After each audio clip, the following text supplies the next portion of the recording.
Hola a todos y bienvenidos a mi canal Palabra de Teatrera. Yo soy Tea y hoy os vengo a hablar de las lecturas que he hecho durante el mes de junio de 2020. La primera lectura es un libro del que ya os he hablado un poquito en un vídeo, que es Mariana, de Mónica Dickens. Mónica Dickens es la bisnieta de Charles Dickens. Este libro fue escrito en 1940 y es un coming of age, es decir, una novela de crecimiento que tiene un cierto carácter autobiográfico con relación a la vida de la autora.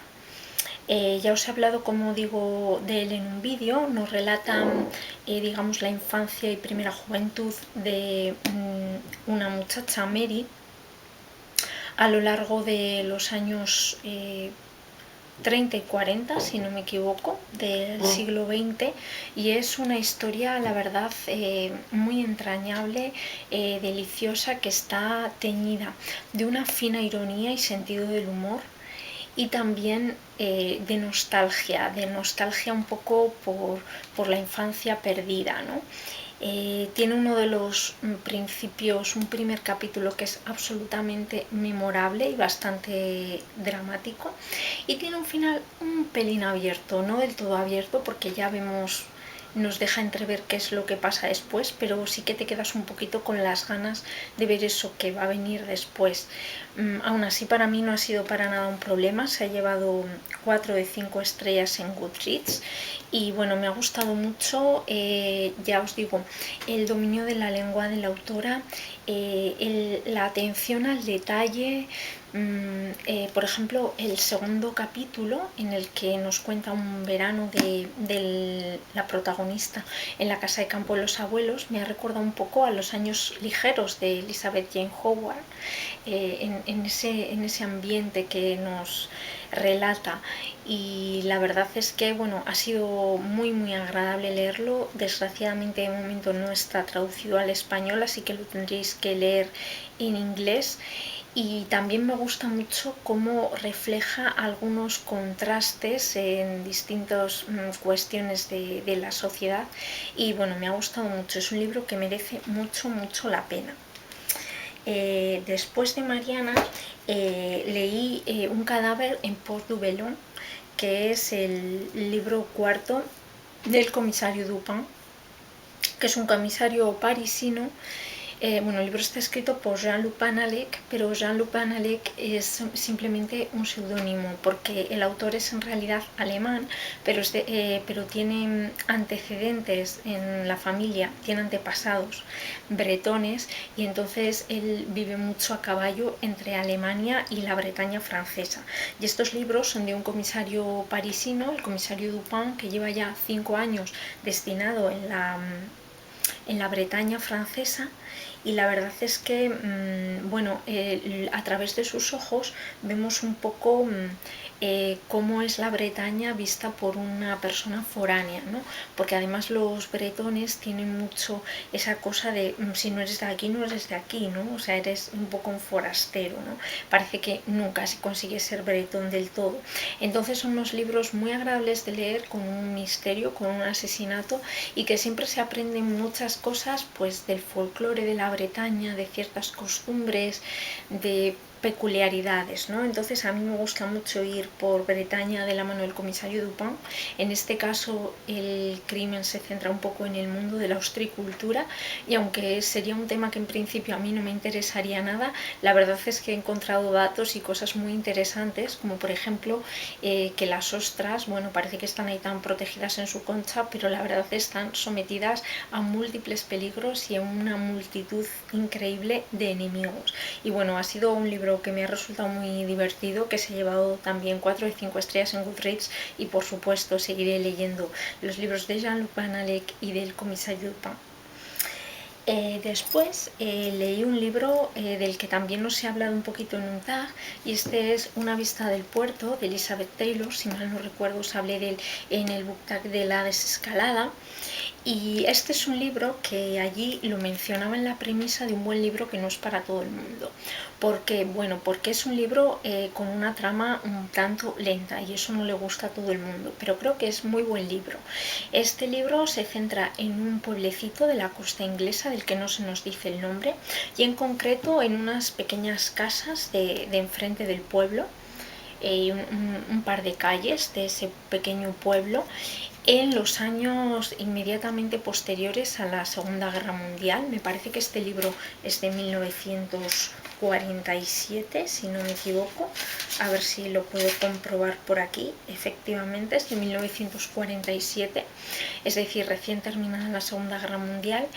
Y digamos que lo que se nos cuenta es el día a día de los habitantes de ese pequeño pueblo, más bien de esas poquitas calles de ese puerto, de ese pueblo, ¿no?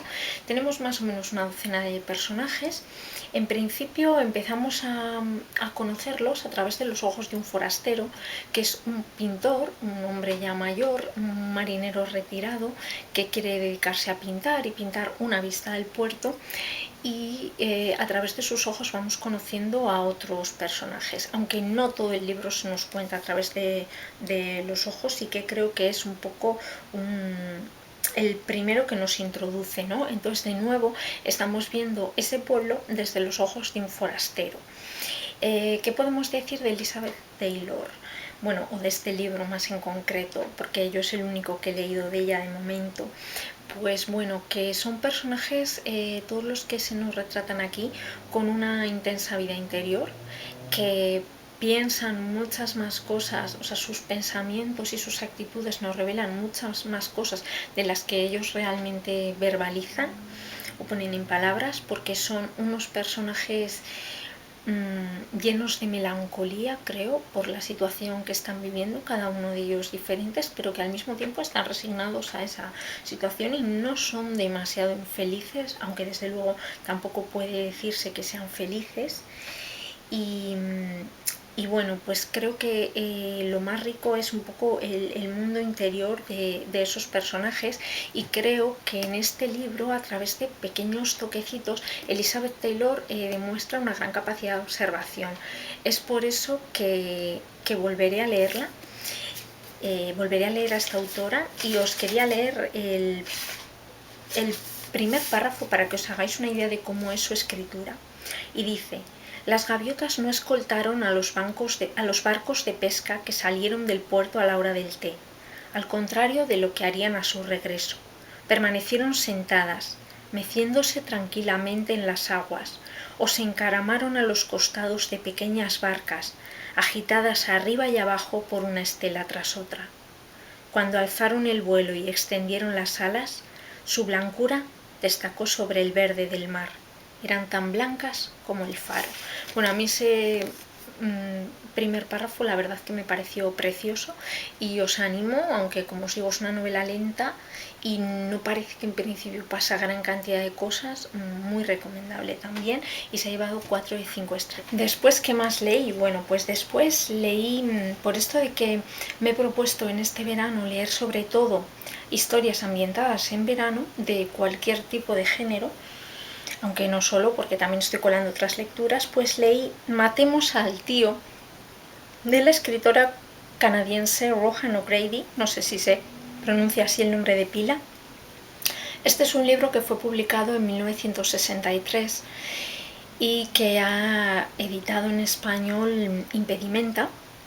Y bueno, aquí se nos habla de dos niños de 10 años que van a pasar el verano, los meses de verano, son niños canadienses de la ciudad, y van a pasar el verano en una pequeña islita de Canadá en la que en ningún momento se nos dice el nombre, pero no está muy lejos de Vancouver, parece ser. Y bueno, el propio título ya nos desvela mucho, pero no se desvela nada, ¿no? Matemos al tío. ¿Y qué pasa? Pues bueno, uno de estos niños va a heredar una gran fortuna cuando sea mayor, y es huérfano y hoy en día está tutelado por su tío. Él dice que su tío es muy malvado, que quieren matarlo a él para quedarse con su dinero. Entonces estos dos niños deciden que lo que quieren es, que lo que tienen que hacer es primero matar ellos a este tío y así, pues bueno, librar toda la situación, ¿no? Entonces, bueno, es un libro que yo pensaba que iba a ser muy divertido, muy entretenido. Es un libro que me ha gustado, pero al que he dudado entre darle 3 o 4 estrellas, aunque finalmente me he decantado por darle 4. Al principio había algunas cosas que me chirriaban, estos niños no me acababan de caer bien, eran demasiado, más que traviesos, eran casi malos, ¿no? Entonces no me gustaban. También había alguna pequeña frase que dejaba caer la autora. La niña se dice que era más bien feucha y en algún momento se dice tenía cara de solterona. Eso no me gustó nada. Pero bueno, luego la verdad es que queda absolutamente olvidado con el devenir de la historia. Lo cierto es que esta es una novela que fue publicada en 1963, con lo cual también hay que entenderla en su contexto. Y en cualquier caso, muy pronto ya los niños te empiezan a caer bien y el niño empieza a contar su historia y tú piensas que a lo mejor se la está inventando, ¿no? Que a lo mejor es un niño muy fantasioso, que qué habrá de verdad en eso que él dice de su tío. Luego posteriormente ya vamos a conocer a su tío. La verdad es que hay unos capítulos que son muy atmosféricos y que están extraordinariamente bien narrados. Con todo y con eso, el libro no ha conseguido mantener mi atención de una forma constante a lo largo de toda la narración, pero sí que me ha dejado un buen sabor de boca y sobre todo me ha llamado la atención un poco que, pareciendo que va a ser un libro ligero, la autora profundiza bastante en el tema de la maldad en el ser humano y, por qué no, también la maldad en los niños. Entonces eso me ha sorprendido bastante y finalmente me he decantado por darle 4 estrellas, aunque creo que posiblemente cuando pasen los meses no es un libro que vaya a recordar demasiado. Así que bueno, no os digo nada más sobre él. Después leí también en estas lecturas veraniegas Elena o el mar de verano, de Juliana Yesta, que si no me equivoco es un libro publicado en los años 50, como veis todo clásicos modernos en este caso, o ni siquiera clásicos, y es un libro que el autor nos habla de una forma muy poética del primer amor y sobre todo del amor de verano, ¿no? Del amor de verano en la época de la adolescencia y de esos veranos largos de la adolescencia en una localidad playera o costera de Asturias, porque el autor es asturiano. Es un libro que está escrito de una manera súper poética, que está escrito de una manera preciosa y que es también muy atmosférico. Aunque hay alguna parte que nos habla un poco más del pecado, del deseo carnal, que es una parte que se entiende vista en su contexto en los años 50, pero que hoy en día pues no ha envejecido muy bien, aunque no son demasiadas páginas. Con todo y con eso me ha gustado la prosa del autor. Y me ha gustado lo evocador que resulta. Elena o el mar de verano se ha llevado 4 de 5 estrellas en Goodreads. Después me apetecía leer algo sobre animales y entonces leí un libro que es una recopilación de artículos de Arturo Pérez Reverte que se llama Perros e hijos de perra. Esto recoge los artículos escritos por Arturo Pérez Reverte en la que los perros son protagonistas o al menos aparecen en los artículos como un personaje, bueno, más o menos importante, a veces no tan protagonista, pero bueno, en la mayoría de ellos son protagonistas. Debo decir que es un libro que en algunas ocasiones me ha hecho llorar y bueno, eso ya le vale por lo menos una estrella. Y luego decir, pues bueno, que a mí Arturo Pérez Reverte me gusta mucho, me gusta como novelista, creo que escribe bien, creo que se expresa bien y como articulista lo que más me gusta de él es que no tiene pelos en la lengua y no es para nada políticamente correcto y no le importa nada. Eso despierta muchísimos odios, muchísimas enemistades de la gente que no piensa como él, pero a él evidentemente eso se le atrae más bien floja. Y bueno, como yo sí que estoy muchas veces de acuerdo con él, mucho más de lo que me atrevería a decir, porque él se atreve a decir cosas que yo no me atrevo a decir, pero que sí pienso, pues a mí el libro me ha gustado muchísimo. Es cierto que es un tanto reiterativo porque recoge artículos que se ha escrito a lo largo de varios años y que a veces él vuelve a la misma idea, de que muchas veces los perros en concreto son mejores que las personas. Yo también muchas veces pienso que eso es una verdad irrefutable, con lo cual pues me ha gustado mucho y se ha llevado 4 de 5 estrellas. El siguiente libro que leí fue La isla de las mil historias de Catherine Banner, que es una saga familiar que transcurre en una islita del Mediterráneo al sudeste o al suroeste, ahora no me acuerdo, creo que es al al sudeste de Sicilia, una isla inventada que se llama Castellamare, y es una saga familiar que nos narra la vida de diferentes generaciones desde 1914 hasta 90 y tantos años después. De este ya os he hablado en un vídeo, por el cual no me voy a extender, solo decir que me ha encantado, que se ha llevado 5 de 5 estrellas en Goodreads. No lo tengo aquí, pero me lo compré después de leerlo en la biblioteca, no lo tengo porque ahora lo está leyendo mi madre. Os diré que le está pareciendo entretenido, pero que no le está encandilando tantísimo como a mí, pero bueno, a mí es que me ha encantado, así que necesito que lo leáis y que me digáis cuál es vuestra opinión, porque creo que es una autora desconocida en España y que merece muchísimo la pena. Y ya por último, el último libro que leí en el mes de junio, precisamente por la resaca lectora que me dejó La isla de las mil historias, que me parecía que iba a ser una novela que me iba a resultar en un tiempo relativamente largo, insuperable, decidí volver a uno de los clásicos de la infancia, que no estoy segura si lo había leído en mi infancia o no, pero sí muchas historias de sus personajes, que es Los cinco junto al mar, de la archiconocida Enid Blyton.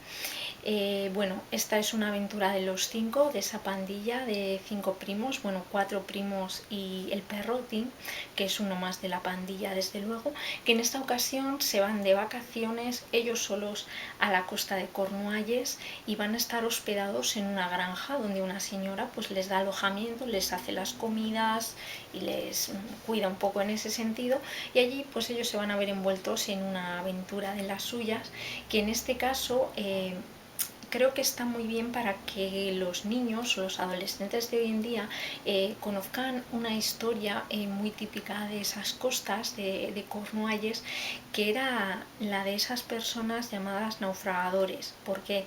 Porque había una serie de personas que encendían en las noches de tormenta en la costa, encendían una falsa luz que simulaba un faro que no lo era, hacían naufragar a los barcos y así podían quedarse con el cargamento. Creo que muchos niños no conocerán la existencia de estos sucesos y este libro nos acerca a ello. En ese sentido me parece que merece mucho la pena, que es una historia pues igual de entrañable que otras de los 5, que es verdad que es un libro escrito en los años 50 y que hay cosas que no han envejecido bien, por ejemplo, pues que en situaciones más peligrosas se les dice a las chicas que se queden en casa para que no se arriesguen, ¿no? Eso hoy en día no es políticamente correcto, pero hay que entender que en esa época se consideraba que era una manera de proteger a las chicas. Estos libros se están reeditando hoy en día, no sé si esas cosas algo se ha cambiado o no, en cualquier caso así lo escribió su autora, porque era una mujer de su tiempo. Creo que si esos libros se siguen reeditando es por algo, porque pueden seguir gustando y enganchando a la lectura a las nuevas generaciones. A mí me engancharon a la lectura, bueno, junto con otros libros similares, pero creo que siguen mereciendo la pena y que para los que ya los hemos leído es una forma muy agradable de volver a esos años de infancia, ¿no? Y bueno, pues estos son los libros que he leído en el mes de junio, han sido bastantes, aunque la mayoría, unos cuantos, son bastante cortitos. Entonces contadme qué habéis leído vosotros, si habéis leído alguno de estos libros o si tenéis intención de hacerlo, cuál ha sido vuestra mejor lectura del mes de junio, si os habéis propuesto como yo leer libros ambientados en los meses de verano, o si por el contrario preferís el invierno y estáis leyendo historias que transcurren al calor de la chimenea. Y bueno, nada más, que todo lo que me queráis decir lo ponéis abajo en los comentarios y que yo encantada de leerlos y de responderlos. Así que nada más, nos vemos en el próximo vídeo. Adiós.